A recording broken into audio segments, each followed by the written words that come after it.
हासन लोकसभा से एनडीए के श्री प्रज्वल रेवन्ना और मंड्या से मेरे मित्र एचडी कुमारस्वामी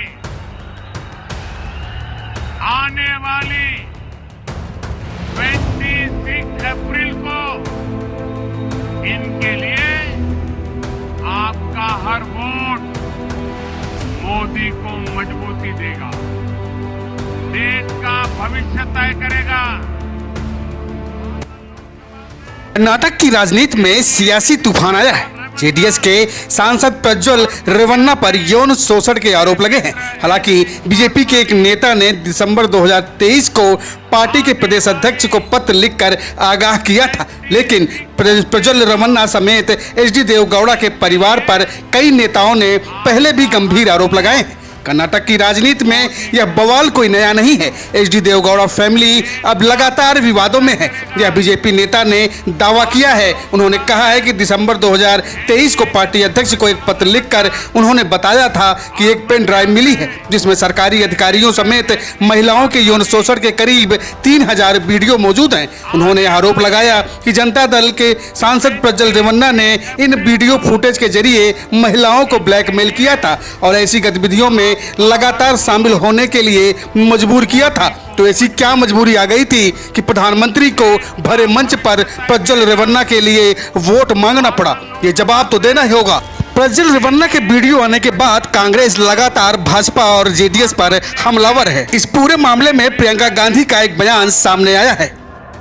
मैं उनसे पूछना चाहती हूँ कि आज कर्नाटका में एक बहुत बड़ी बात निकली है कि उनके साथ जो मंच पे खड़े थे, जिनके लिए मोदी जी ने वोट मांगा, उन्होंने हजारों महिलाओं के साथ दुष्कर्म किया, हजारों महिलाओं के साथ। मैं पूछना चाहती हूँ मोदी जी क्या कहते हैं इसके बारे में? क्या कहते हैं हमारे प्रधानमंत्री इसके बारे में? हमारे गृह मंत्री क्या कहते हैं इसके बारे में? कुछ समय पहले 3 दिनों के लिए मैं अपनी बेटी से मिलने गई। प्रधानमंत्री जी, गृह मंत्री जी बोलने लगे कि प्रियंका गांधी विदेश में गई है। जहां मैं जाती हूं इनको पता चल जाता है, जहां विपक्ष के नेता जाते हैं इनको पता चल जाता है। लेकिन इस तरह का अपराधी, इस तरह का राक्षस इस देश को छोड़ के चले जाता है और इनको पता नहीं चलता। हम कैसे यकीन कर सकते हैं इस बात पर? सब चीज, हर जानकारी इनके पास जाती है। सब नेताओं पे ये ध्यान रखते हैं कौन कहाँ जा रहा है, क्या कर रहा है। और इतना बड़ा अपराध करके इनके नाक के सामने कोई देश से भाग गया और ये कुछ नहीं कह रहे हैं। देखिए बहने, इनसे जवाबदेही मांगिए, इनसे जवाबदेही मांगिए, इनसे सवाल उठाइए। इनकी हिम्मत नहीं होनी चाहिए, मोदी जी की हिम्मत नहीं होनी चाहिए कि किसी के मंगलसूत्र के बारे में। पूरे मामले को लेकर कांग्रेस प्रवक्ता सुप्रिया श्रीनेत ने भाजपा को लगातार घेरा है। उनका कहना था कि अगर प्रधानमंत्री को ये सब बातों की जानकारी थी तो ऐसी क्या मजबूरी आ गई थी कि इस बलात्कारी नेता की खुलेआम मंच पर वोट मांगने की आखिर क्या मजबूरी थी? हर बार आप महिलाओं के खिलाफ अपराध करने वालों के साथ ही क्यों खड़े होते हैं? प्रधानमंत्री चुप रहेंगे, देश की महिला बाल विकास मंत्री जैसा कि आप सब जानते हैं मौन धारण कर लेती हैं। महिला सुरक्षा, महिला अपराध का कोई भी मुद्दा हो, वो सिर्फ एक मुद्दे पर बोलती है और वो आप सब मुझसे बेहतर जानते हैं। और देश का महिला आयोग रेखा शर्मा जो चश्मा उतारेंगी नहीं, क्योंकि चश्मे से बीजेपी और घटक दल के कोई अपराध नजर नहीं आते, उनको तो मानो सांप सूंघ गया है। नोटिस पे नोटिस, नोटिस पे नोटिस, नोटिस पे नोटिस भेजेंगी विपक्ष को, लेकिन भाजपा के कुकृत्यों को, भाजपा के घटक दलों के कुकृत्यों को, इतने जघन्य अपराधी का कोई संज्ञान नहीं लिया जाएगा। नील बटा सन्नाटा। तो अगर इस दरिंदे से घिन आती है, उससे ज्यादा घिन उन लोगों से आती है जो इसको संरक्षण देते हैं। लेकिन क्या ऐसा पहली बार हुआ है? क्या ऐसा पहली बार हुआ है कि नरेंद्र मोदी ने उन लोगों का साथ दिया है जो महिलाओं का शोषण करते हैं? बिल्कुल नहीं।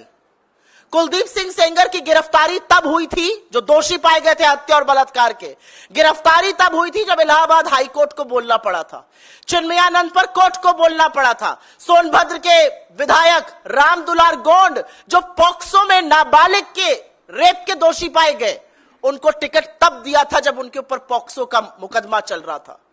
चाहे वो उत्तराखंड की अंकिता भंडारी हो, चाहे वो गुजरात की बिल्किस बानो हो, और चाहे वो दिल्ली में बैठी हुई सबसे होनहार बेटियां हो जो यौन शोषण का आरोप लगाती हैं, उनको बूटों के तले रौंदा जाता है।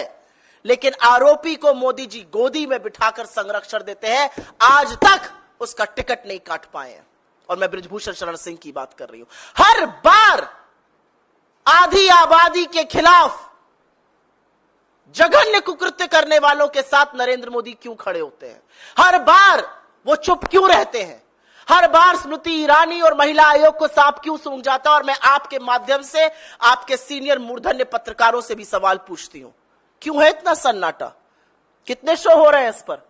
कितनी टिप्पणियां लिखी जा रही हैं पेपर पर?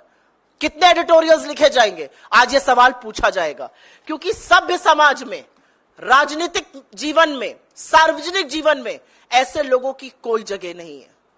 और ऐसे लोगों को बढ़ावा देने का काम, ऐसे लोगों को संरक्षण देने का काम, ऐसे लोगों को राजनीतिक हैसियत बढ़ाने का काम खुद नरेंद्र मोदी और अमित शाह कर रहे हैं। यह असलियत है।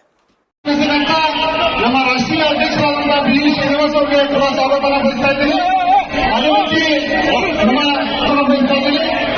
ಅದೇ ರೀತಿ ಸಂತೋಷ್ ಚಲವಾದಿ ಅವರು ಕೂಡ ಸ್ವಾಗತವನ್ನು ಬಯಸ್ತಾ ಇದ್ದೀನಿ. ಅದೇ ರೀತಿ ಆದಿಪ್ ಅವರು ಕೂಡ ಸ್ವಾಗತವನ್ನು ಬಯಸ್ತಾ ಇದ್ದೀನಿ. ನಮ್ಮ ಬ್ಲಾಕ್ ಅಧ್ಯಕ್ಷರಾದಂತಹ ಕಾಶಿಂ ಅವರು, ಅಬ್ದುಲ್ ಪೂಜಾಪುರ್ ಆಗಿರ್ಬೋದು, ಶಾನೂರ್ ಆಗಿರ್ಬೋದು,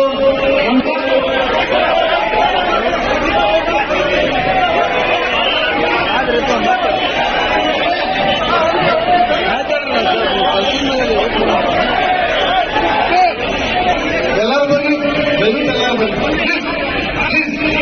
ಪ್ಲೀಸ್ ಹಿಂದೆ ಬನ್ನಿ. ಪ್ಲೀಸ್ ಎಲ್ಲರೂ ನಾವು ಎಷ್ಟು ಮಂದಿ ಹಾಕಿವಿ ಕಾಯಬೇಕಲ್ಲ. ಹಿಂದೆ